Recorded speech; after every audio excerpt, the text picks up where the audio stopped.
Nice.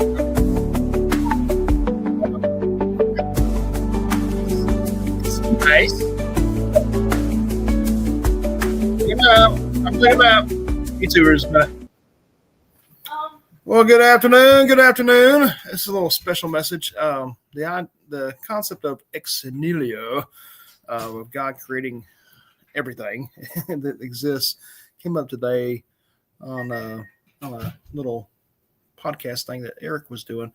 I just thought I would bring up a good video from one of the experts, one of my favorite guys, R.C. Sproul, to give this. I was going to try to make a video myself and try to explain it, but let the experts do what they do, right? The theologians do what they do. I'm just a Bible reader, So I'm going to hand it over to R.C. Sproul, and this may get pulled because it is a recording from somebody else's thing. Was it Langonier? Let me look that up. So go follow this page. It's really good. Langonier Ministries. It's really good stuff. And they have all his videos and stuff. He's a great mind, theological mind. So good stuff, brothers. And I'm going to hand it over to him. Let him explain this if we have any question of what God did in the beginning. Hopefully this will help clear some of that up. All right. Bye.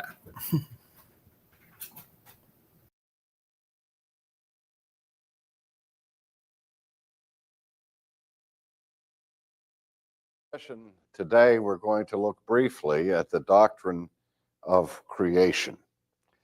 And as soon as we meet up with this subject, we are now touching the issue that I believe is the key and central issue in our culture today that separates Christianity and other religions from all forms of secularism and of atheism.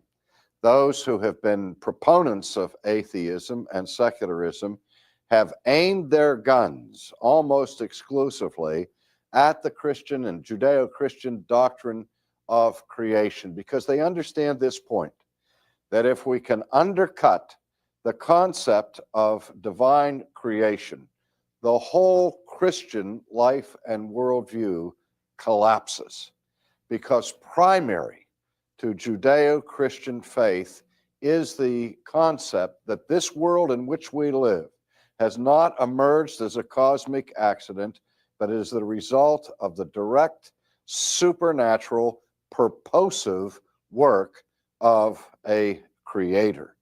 If you can get rid of that, as I said, the whole house collapses as a house of cards. So it's not a strange thing to me that the debate has been waged fiercely in our day over this entire question of creation.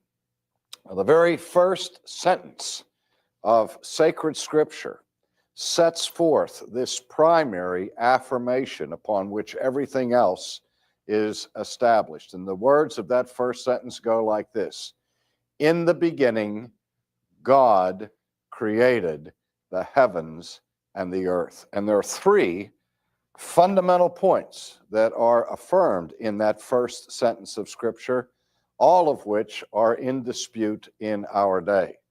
The first is that there is a beginning. Second, that there is a God. And third, that there is a creation. Now, one would think that if the first point could be established firmly, that the other two would follow by logical necessity. That is, if there is indeed a beginning to the universe, then there must be something or someone who is responsible for that beginning. And obviously, if there is a beginning, there must be some kind of creation. But the amazing thing about the contemporary milieu in which these subjects are debated is that for the most part, though not universally, but for the most part, the majority of those people who adopt various views of secularism acknowledge a beginning in time to the universe. Advocates, for example, of the Big Bang theory of cosmology say that 15 to 18 billion years ago, the universe began. And it began as a result of this gigantic explosion. As I've said on other occasions, one highly respected physicist made the comment that 15 to 18 billion years ago, the universe exploded into being. And if it exploded into being, the immediate question is, if it exploded into being, what did it explode out of? Non-being? And that's, of course, an absurd idea. But the irony is that most secularists will grant that the universe had a beginning, but still reject the idea of creation and the idea of the existence of God. Now, the one thing that we virtually all agree on is that there is such a thing as a universe. Some may plead the case that what we call the universe or external reality to ourselves is nothing but an illusion, and that the world does not exist, and even my own self-consciousness may be a delusion. But again, that begs the question, and only the most recalcitrant solipsist would try to argue in such a fashion that nothing exists. Because to argue that nothing exists, you have to exist to make the argument. But in any case, given the truth that something exists out there and that there is a universe, philosophers and theologians historically have looked at that and asked the basic question, why is there something rather than nothing? And indeed, that's the oldest philosophical question, perhaps, that there is. Why is there anything at all? And those who have sought to answer that question have realized that there basically are only three options to explain reality as we encounter it in our lives. The first is that the universe itself is self-existent and eternal. Now, I said a few moments ago that the overwhelming majority report among secularists is that the universe did have a beginning and is not eternal. But I stop short of saying that everyone holds that position, because there are those who in the past and even today have argued that the material world is eternal and has always been there, and it has the power of existence within itself, so that the universe is self-existent and eternal. The second option is that the universe was created by something or someone that is self-existent and eternal. Now notice that these first two options have one very important common element to them, that both of these options argue that something is self-existent and eternal. And the third option, and we'll come back to those first two, the third option is the option that I call self-creation. The idea that the universe did not always exist, but that it, in the final analysis, came into being suddenly, dramatically, by its own power. Now, I have to say at this point that most people who deny number one and number two and argue that the universe pops into being will not use the language of self-creation, because they understand, I hope, that this concept, the concept of self-creation, is a logical absurdity, that it is an analytically false statement, manifestly. If one needs only think about it for 5 seconds to see that that's the case. For in order for anything to create itself, it must be its own creator, That would mean there would have to exist before it made itself, and therefore it would have to exist before it was, which means it would have to be and not be at the same time and in the same relationship, which violates the most fundamental law of reason there is, the law of non-contradiction. So that this concept of self-creation is manifestly absurd, contradictory, and irrational. Not only to hold such a view would be bad theology, but it would be equally bad philosophy and or bad science, because science as well as philosophy rests upon the ironclad laws of reason. So this position, as I say, is irrational and unreasonable. But most people who hold to such an idea, as I said, don't call it self-creation, but the concept is one that manifestly involves self-creation. We think back, for example, to the time of the Enlightenment, where one of the main aspects of the Enlightenment was the assumption that the God hypothesis is no longer necessary to explain the presence of the external universe. This was the great discovery of the Enlightenment that drove an axe against the root of the tree of the classical synthesis, in which the church enjoyed such respect in the philosophical realm throughout the Middle Ages, because philosophers could not gainsay the rational necessity of an eternal first cause or of the existence of God. But the discovery of the Enlightenment, when the lights went on, it was the discovery that the God hypothesis was no longer necessary to explain the world, because science had now advanced to such a degree that an alternative explanation could suffice and serve to explain the presence of the universe without an appeal to a transcendent, self-existent, eternal first cause or to a God. And in the 18th century, that discovery was the discovery of what was called then spontaneous generation. The idea of spontaneous generation is that something was generated spontaneously without an antecedent cause. It just popped into existence on its own. Now again, if I use language that I use and call it self-creation, it's very easy to see that that notion is self-contradictory. But if I call it by another name, call the rose a tulip, I maybe can sneak it by you if I call it spontaneous generation.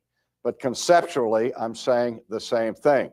And when spontaneous generation was justly and legitimately reduced to absurdity in the scientific world to a certain degree, alternative concepts sought other language to replace it. I remember reading an essay by a Nobel Prize winning physicist in which he quite soberly and academically made the comment that the days when we can assert spontaneous generation are over. And he acknowledged that spontaneous generation was a philosophical impossibility. He said, now we have to substitute for spontaneous generation the concept of gradual spontaneous generation. I thought, what does this mean? That you can't get something out of nothing quickly. It takes a long time for something to create itself. But given enough time and enough nothingness, that nothingness can somehow work up the power to bring something into being. This, I'm not joking when I tell you, this was a highly respected, as I say, Nobel Prize winning physicist who writes this essay in which he advocates gradual spontaneous generation. But usually the term that is used in the place of self-creation is the idea of chance creation. Chance creation, where another form of logical fallacy is brought into play, and that is the fallacy of equivocation. And the fallacy of equivocation takes place when, in the midst of an argument, sometimes very subtly, the words that are key words in the argument change their meaning. And this is where we see this with a vengeance in terms of the use of the word chance. Because the word chance is a perfectly good word in our language and is one that is very useful in scientific investigations, because chance is a word that describes for us mathematical possibilities. We can say if there are 50,000 flies in a closed room, that there are statistical odds that can be used to show what is the likelihood of a certain number of flies being in any given square inch of that room at any given time. And so in the effort to be able to predict things scientifically, working out complex equations of possibility quotients is a very important and legitimate enterprise of the scientific vocation. But it's one thing to use the term chance to describe a mathematical possibility. It's another thing suddenly to shift in your usage of the term to using the term chance as if it were something that had actual creative power, something that would have the ability to bring things into existence, or even to affect changes among things that are already in existence. For chance to influence anything, for chance to have any impact or effect on anything in the world or outside the world, it would have to be something that possesses power. But chance is not a thing. Chance is simply an intellectual concept that describes mathematical possibilities. It is no thing, it has no power. And to say that the universe came into being by chance, if you mean by that the chance exercised some power to bring a universe into being, again, you're thrown back to the idea of self-creation, because chance is nothing. It is not a thing. It has no power. It has no being. So if we can eliminate this concept altogether, which reason demands that we eliminate altogether, then you're left with one of the first two options. Which two options, as I said, at least agree on the point that if something exists now, if anything exists now, then something, somewhere, somehow, must be self-existent. Because if that were not the case, nothing could possibly exist at the present time. And one of the absolute laws of science that we have is this law, ex nihilo, nihil fit, which being translated means simply out of nothing, nothing comes. In simple jargon, that could be translated to say you can't get something from nothing. If all you have is nothing, that's all you will ever have, because nothing cannot produce something. And so the principle here is that if there ever was a time when there was absolutely nothing, then we could be absolutely certain that today, at this very moment, there would still be absolutely nothing. So something has to be self-existent. Something must have the power of being within it for anything to exist at all. Now, these two options pose many problems, and the idea of a self-existent material world is often spelled out in terms like this. Since virtually everything that we examine in the material world manifests change and contingency and mutation. Philosophers are loath to assert that that aspect of the universe is that part that is self-existent and eternal, because that which is self-existent and eternal is not given to mutation or to change. But usually what the argument goes like this, that somewhere out there or in there, in the depths of the universe, there is some hidden little pulsating core or power supply that is stable, that is self-existent, that is eternal, to which everything else in the universe owes its origin of existence. And the materialists at this point will argue that there is no need for a transcendent God to explain the material universe, because the eternal pulsating core of existence can be found inside the universe rather than transcending it up here, out there in the great beyond. At that point, another error is made, and the error again is linguistic, a misuse of the term transcendent. Because when the scriptures speak of God as being transcendent, it is not describing God's location. It is not simply saying that God lives up there or out there somewhere. But when we say that God is above and beyond the universe, we're saying that he is above and beyond the universe in terms of his being, his ontology. He is ontologically transcendent. Anything that has the power of being within itself and is self-existent must be distinguished from anything that is derived and dependent and contingent.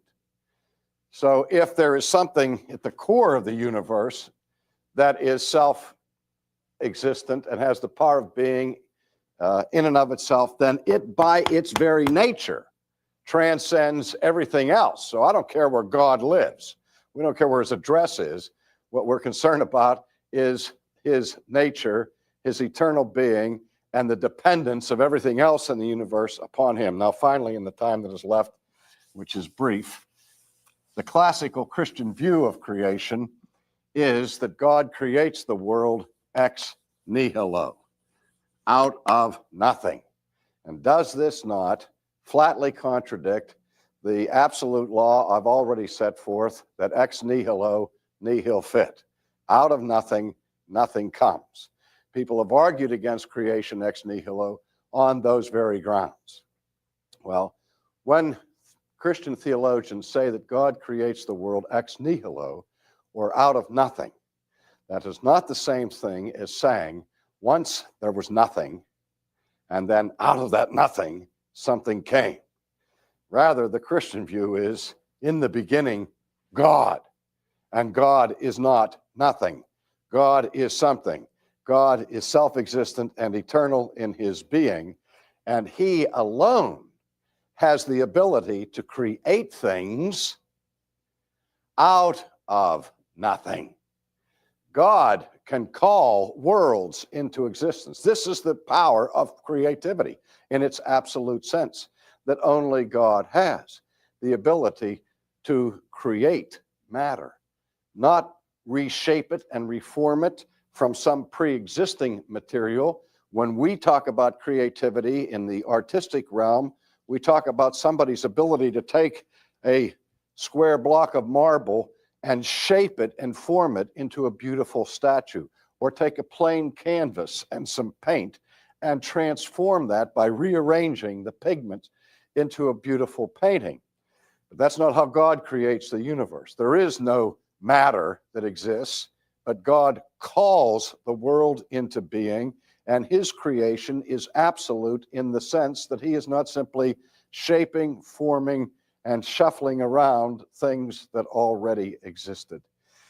The scripture gives us only the briefest description of the how he does it. All that the Bible gives us is what we call the divine imperative, or the divine fiat, where God creates by the power and the authority of his command. God says, let there be, and there is.